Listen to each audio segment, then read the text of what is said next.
deadly riots over the government's plan to avoid defaulting on its loans. Is that the unemployment keeps rising, and it has to keep rising just because you have an excess supply of goods, which is this is all borrowed money that our and that debt is owned by banks in other countries. Spilling over lives, including right here at home. In the form of a convenient personal loan. A filter cigarette that delivers the taste, and 45 malt liquor. Are you hot?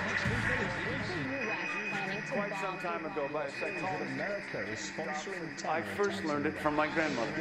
Now, my grandmother was a wonderful person. She taught me how to play the game Monopoly.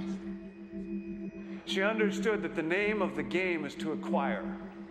She would accumulate everything she could, and eventually she became the master of the board. And then she would always say the same thing to me. She'd look at me and she'd say, "One day, you'll learn to play the game." One summer, I played Monopoly almost every day, all day long. And that summer, I learned to play the game. I came to understand the only way to win is to make a total commitment to acquisition. I came to understand that money and possessions, that's the way that you keep score. And by the end of that summer, I was more ruthless than my grandmother. I was ready to bend the rules if I had to win that game. And I sat down with her to play that fall. I took everything she had. I watched her give her last dollar and quit in utter defeat. And then she had one more thing to teach me. Then she said, "Now it all goes back in the box."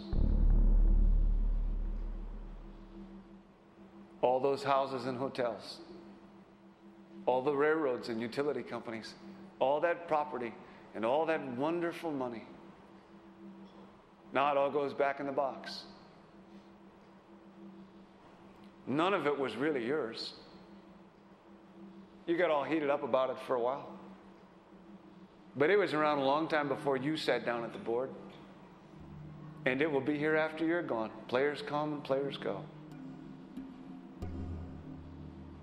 Houses and cars, titles and clothes, even your body.